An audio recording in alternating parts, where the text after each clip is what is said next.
I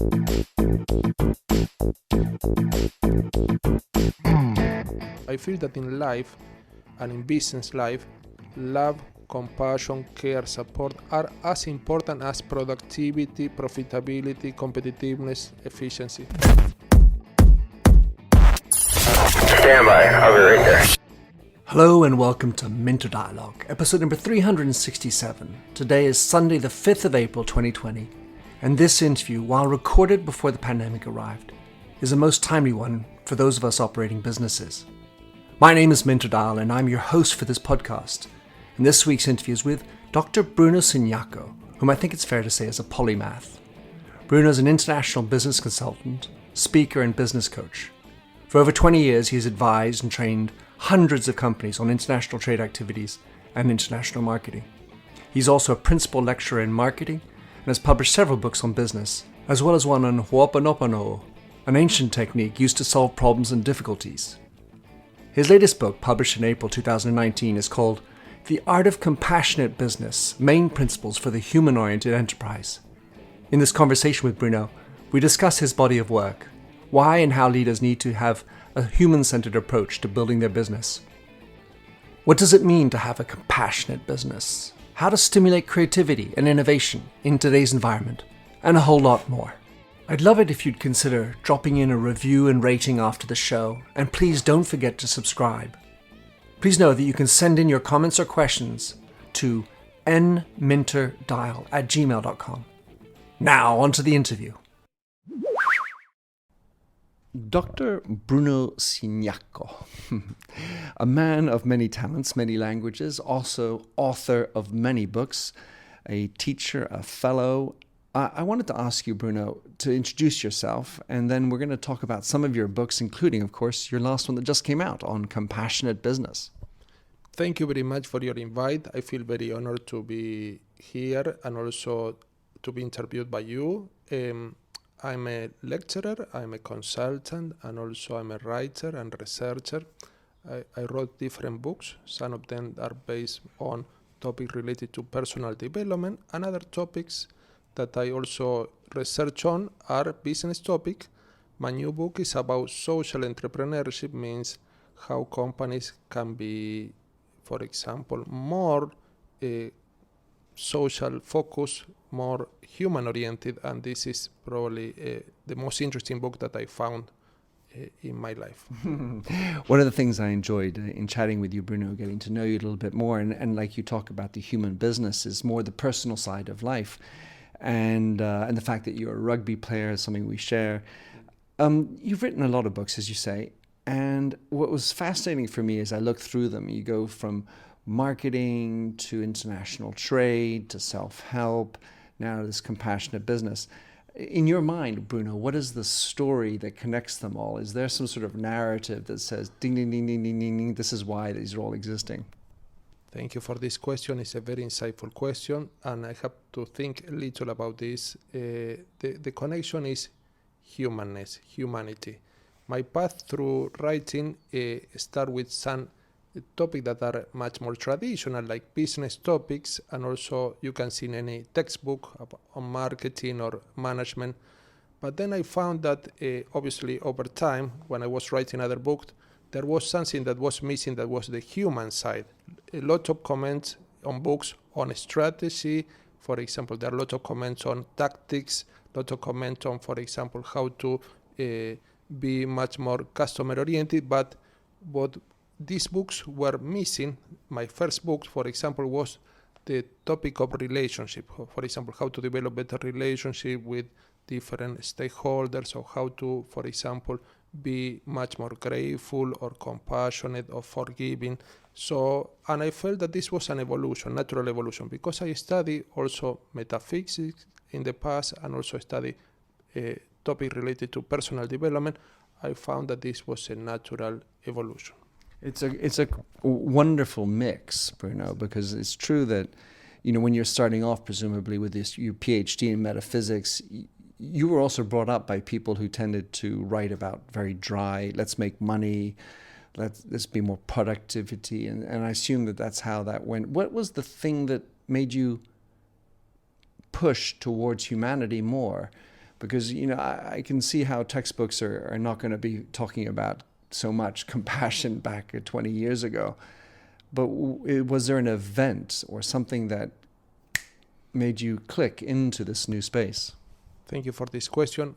Also, this is a very insightful question. I think that the most important point is, because I'm also teaching at university, I found that most of the topics that are related to business tend to be quantitative, meaning that they try to be measured. For example, objectives should be specific, measurable, attainable, time-related.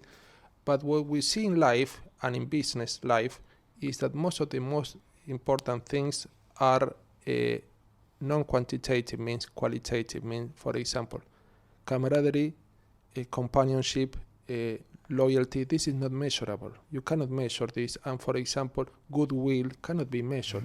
So when you relate to customer, when you relate to employees, the most important thing cannot be measured. There is a famous saying that is attributed to Einstein wrongly, that is, not everything that counts can be counted, and not everything that can be counted counts. So I feel that in life and in business life, love, compassion, care, support are as important as productivity, profitability, competitiveness, efficiency. All right, so if these things can't be measured, how does one justify speaking about them to business people? Because, they're shareholders, and they, at the end of the day, if the share's up, share's down, that's a measurement. Yes, this is a very interesting question too. There is a very simple and logical conclusion that any CEO or leader can draw from this topic.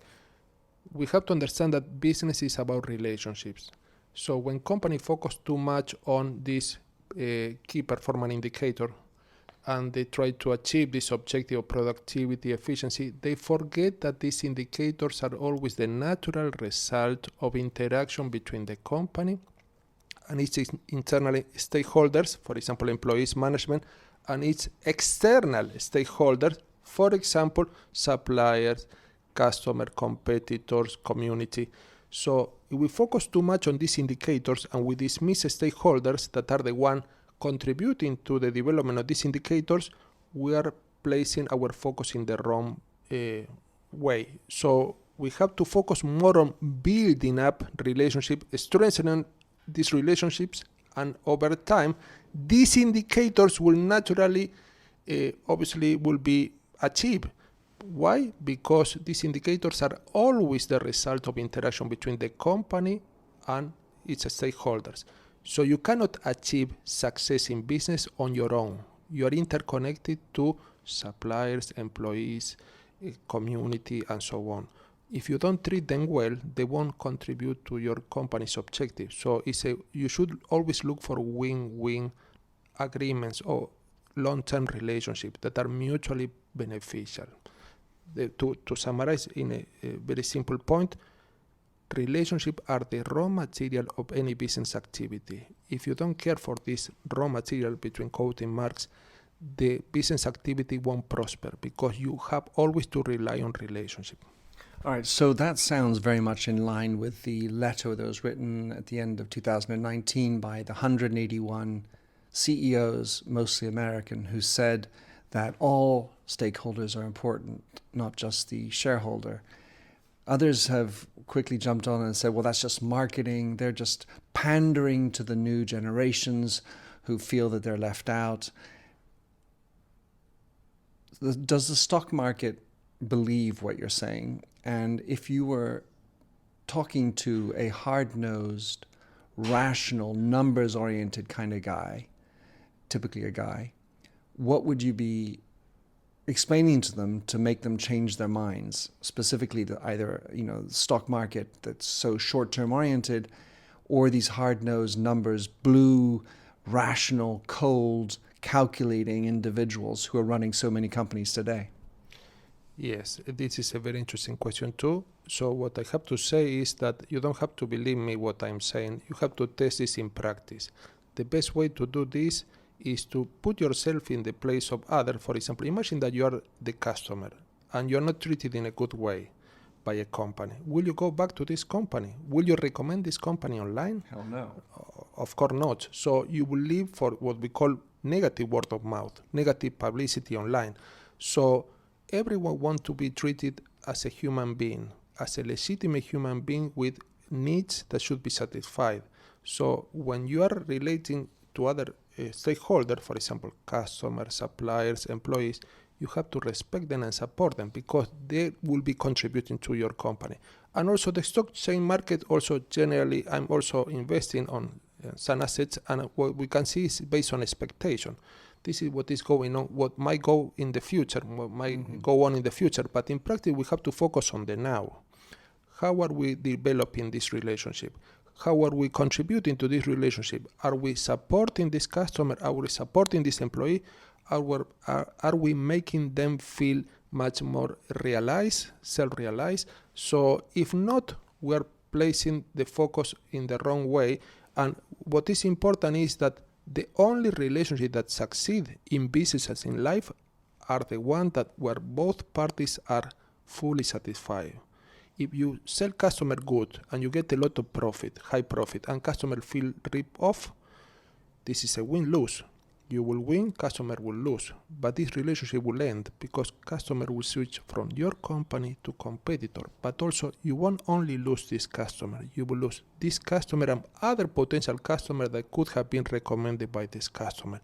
So we have to think long term, because when you think only what is going on now and you think about this only as a transaction and you don't think about the relationship, this tends to be very short-sighted.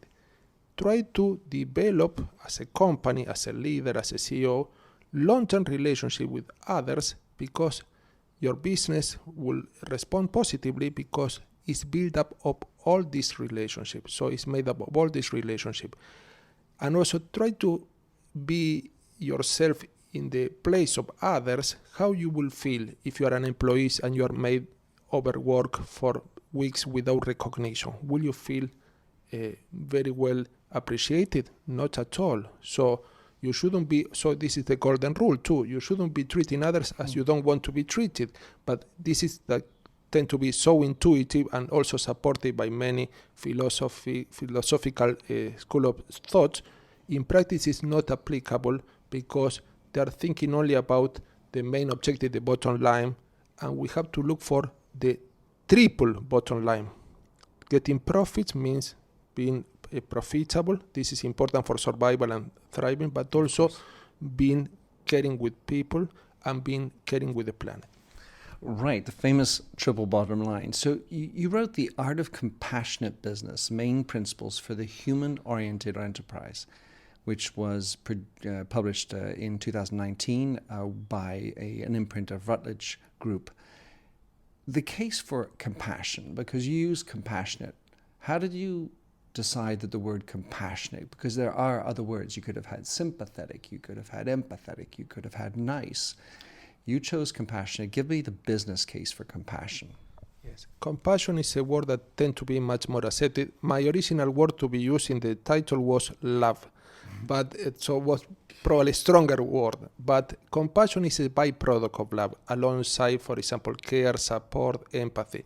Compassion is important because you can take perspective of what other people are feeling, what other people are, for example, when they're affected by problems. You can not only think how they will think about this problem, but also you can feel on an emotional level how they will be feeling regarding this problem. And also in some cases compassion is important because you, when they need, you can provide them with help. So compassion is important in a way that is a very well-defined word of supporting others, caring for others, and also taking into account what they might be thinking, being in their shoes, but also connecting to them on an emotional level. So very important, because people in many relationships, including business relationships, tend to shut down. They don't connect on an emotional level. And many psychologists like Daniel Goleman highlighted that it's important to connect to one another on an emotional level. This is part of the emotional intelligence skill. So compassion couldn't have been a much more appropriate word. Mm-hmm. Now, my original thought was love, what could have been probably much more contentious. All right, well, so compasión. With your Italian and Spanish and Portuguese background, it's a Latin word.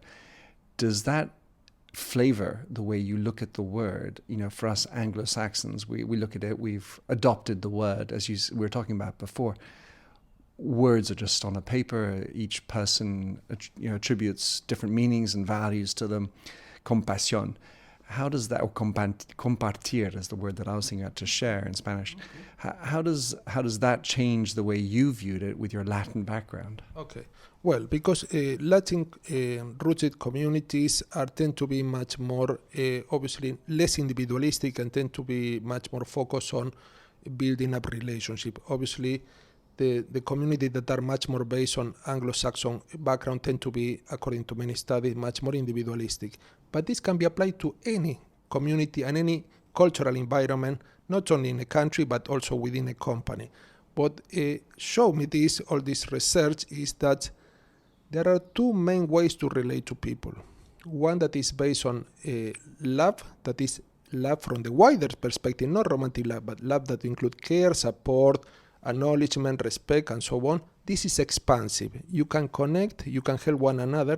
This is uplifting, very, very important, and you are recognizing another person as a legitimate human being. So you are recognizing that we share, all of us, all together, we share a common trait that is our humanity, humanness. The other way to relate to people is much more based on fear, means that you tend to shut down and you tend to adopt what we call a freeze, fight, fly mode, and this implies that you tend to be non-cooperative. In some cases, you try to compete, to defeat others. This is very common in the business environment, use of words such as strategy, tactics, position, flanks. This is belligerent vocabulary. Sounds like a rugby game. And what happens? When you defeat others, there will be always a winner and a loser. And this is not sustainable in the long term, because if you are getting all the gains and other people are losing, nobody will be happy, and relationship cannot be sustained over time.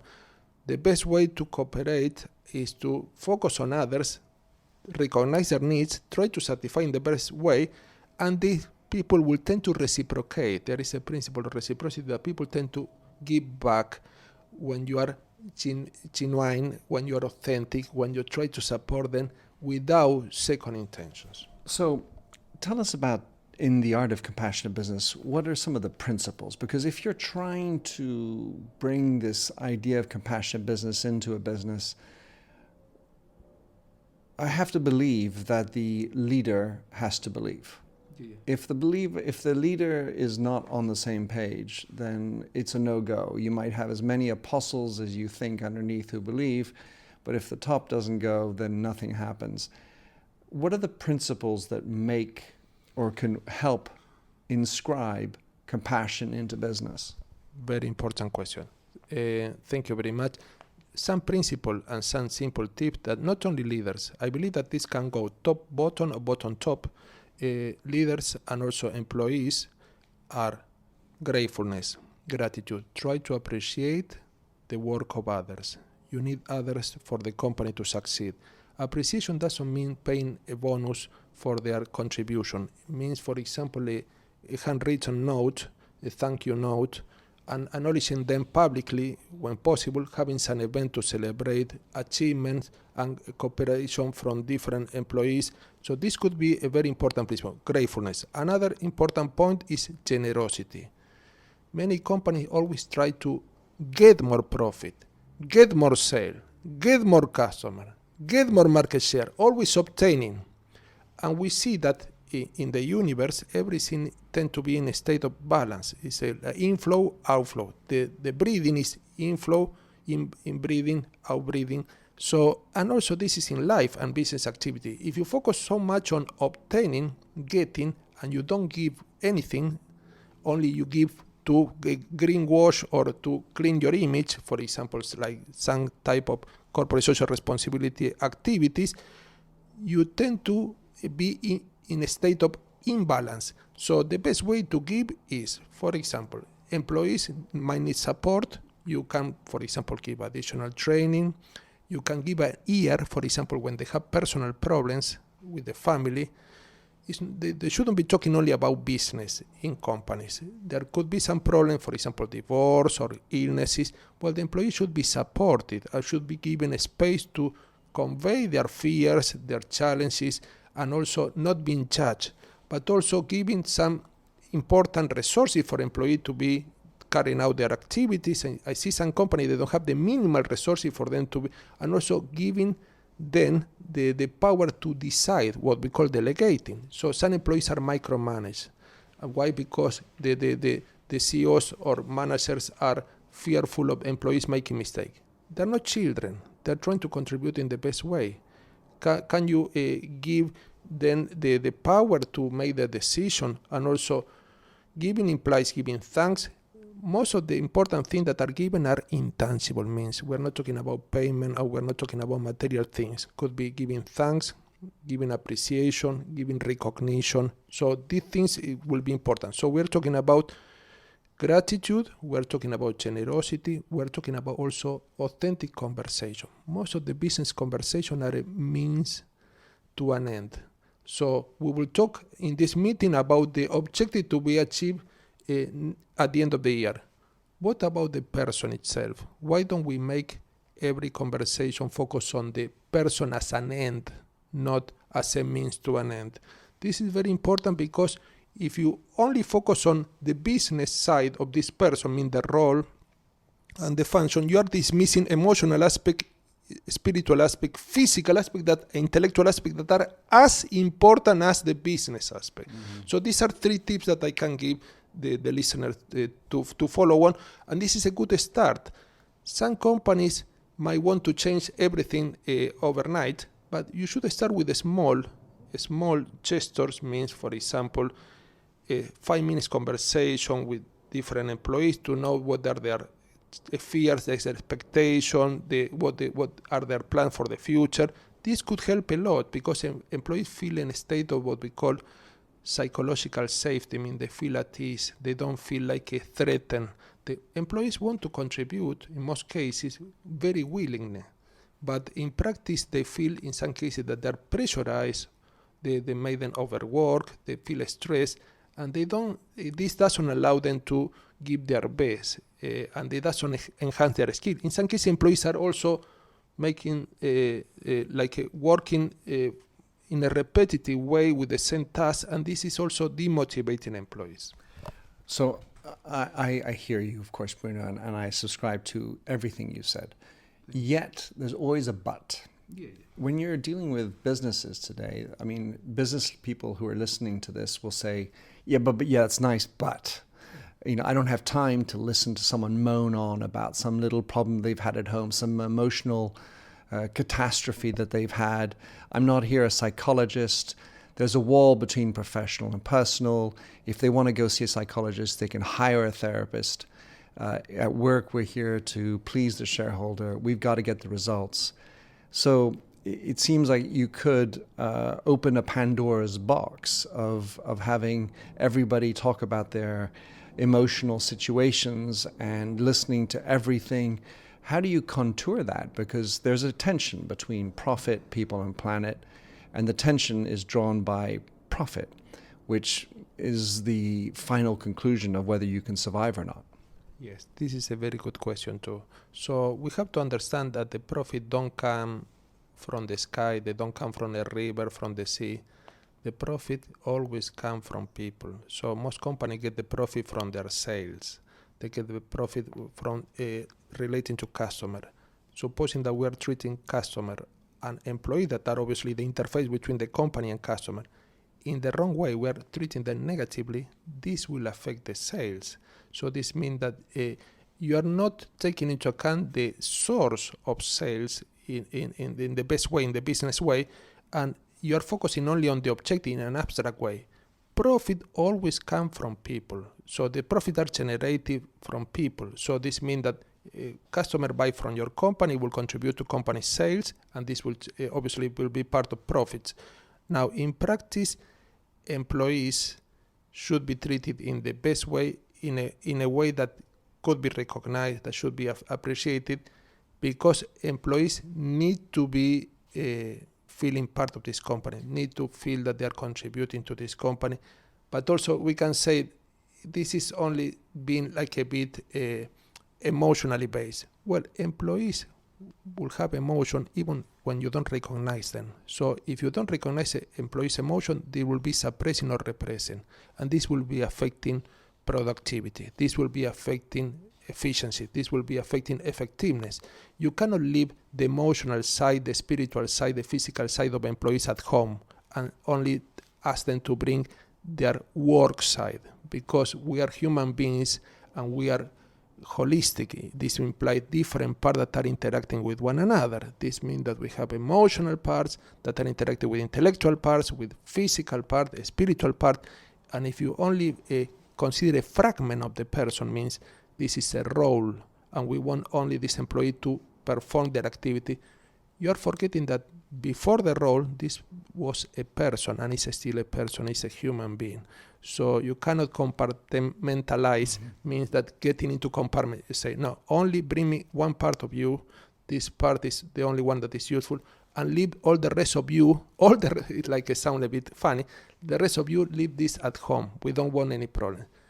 There are many studies about work-life balance, and the study obviously corroborates this fact. When employees have good work-life balance, they tend to be more productive. When employees are overworked and also get into burnout and stress and so on, they tend to be less productive. This is science, and also cannot be, most of the study corroborate the same fact. So in practice, when you treat employees in a holistic way, you are benefiting not only employees, but also benefiting the overall set of activities in your company from the business perspective. One of the things I've observed, Bruno, is a lot of CEOs, chief executives anyway, let's say, that they've gotten there because they had a high degree at university, they have achieved very great things. Maybe they have superpowers and are over-endowed in certain characteristics. But that's not going to be the case for everybody. And it feels for me that self-awareness and the ability for the chief executive to relate to everybody's emotions is enormously challenging, because, well, I got to where I got to. They just need to buck up and do what I did to get to, if they want to progress. How does a leader convert to your idea in a daily basis? I mean, you talked about being genuine or authentic before. If I read your book and the next morning I come in and start hugging everybody, they'll be like full of shit. Okay. So what should leaders be trying to do as they move into business, coming and try to relate to a larger number of people's emotions? Okay. What ideas would you give them? The one important idea, thank you for your question, one important idea will be that focus much more on what is important and less on what is urgent. The development of relationship is important. Might not sort out short-term problems, but also you are building up a very important, what we call human capital, a group of people that are contributing in a friendly way to your company.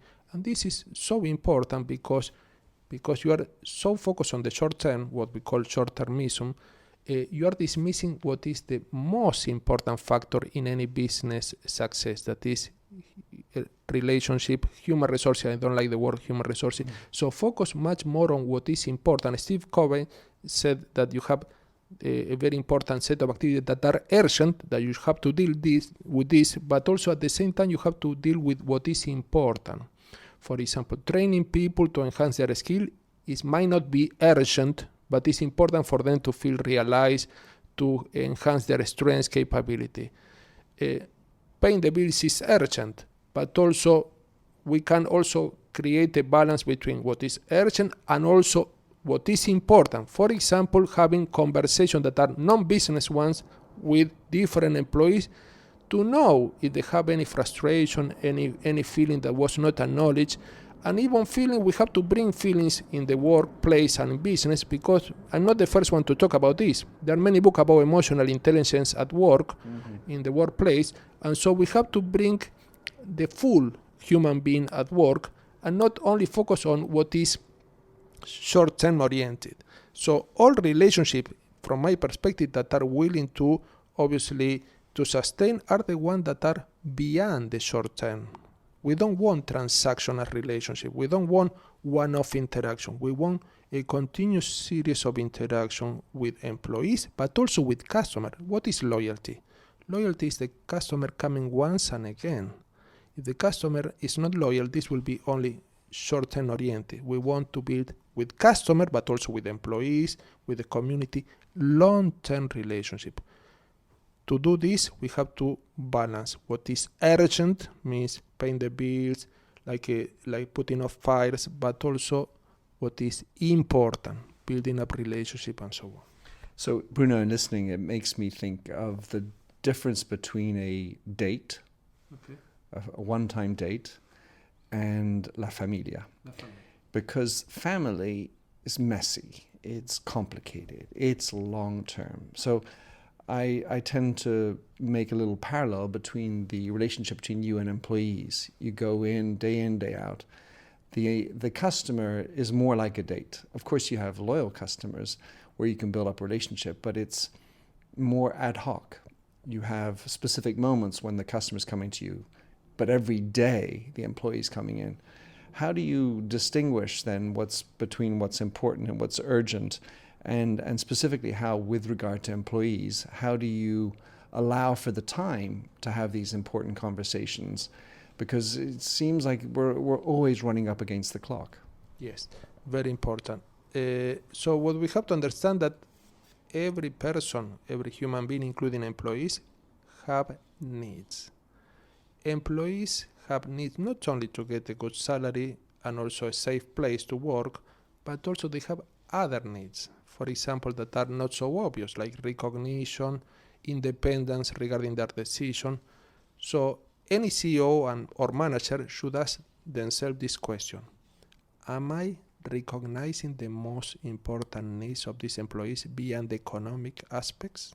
So what are the specific needs? In case of doubt, you have to talk to employees to know what the needs are. So, but why this is so important? Because if you satisfy only few needs, for example, the basic one like economic or safety, these are the basic one, but you don't satisfy, for example, need for recognition, learning new things, employee will feel frustrated all the same, even when you pay a good salary. So, and why the needs are so important? Because only relationship can prosper when both parties have their needs satisfied. Not only the company, but also employees. Not only the company, but customer. So the only way to satisfy needs, the first step is to know what the needs are about, and also acknowledge these needs, and also try to approach them in the best way to satisfy them on a continuous basis.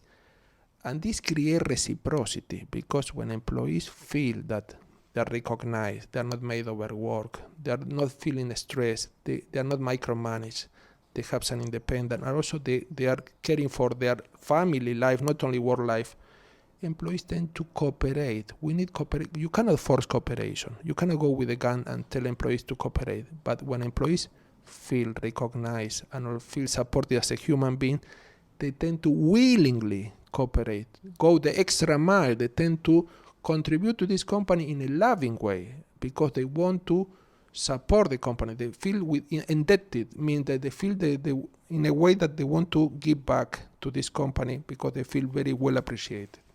So I have three things just to conclude that I've taken away from this conversation with you, Bruno. The first is, if you don't know what their needs are, go out and ask them. Two is, write down what is important. And I think that the interesting thing there is not to say that everything's important, but be strategic in the way you go about it, and put on a piece of paper somewhere. These are the three things that I want to focus on, because you can't do everything right away. That's just the nature of resources. And finally, the last thing, which is personal for me, which is I often talk about the ability to tap into discretionary energy. But the word that you kept on using for me, which is something I should probably inscribe into my new book, is this notion of reciprocity, that they will give back to you if you know how to give to them. So you'll get back if you give.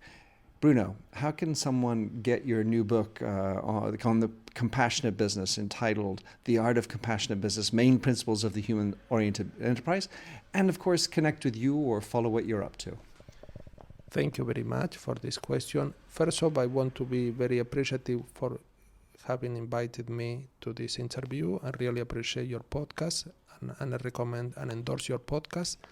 Secondly, the book can be found, The Art of Compassionate Business, Main Principle for the Human-Oriented Enterprise, by Routledge 2019, can be found offline in any bookshop or online, Amazon and any other online bookstore. And also, if they want to know more about me, my main website is www.humanorientedenterprise.com. www.humanorientedenterprise.com. You can find me on LinkedIn also if you want to join me. Thank you. Beautiful. Thank you very much, Bruno. Continue on. A lovely message, and hopefully make this world a better place at the same time. Thank you very much again. Thank you for the invite. Thanks for having listened to this recording of the Minter Dialogue Show. You'll find the show notes and other blog posts on minterdial.com. If you enjoyed the show, please head over to iTunes to give a rating and review. And to finish, here's a song I wrote with Stephanie Singer, A Convinced Man.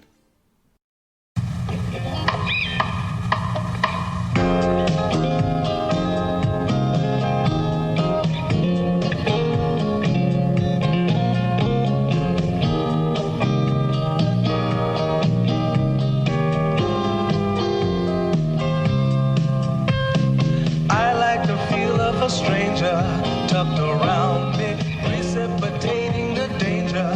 To feel free, trust is the reason. Still I won't toe the line.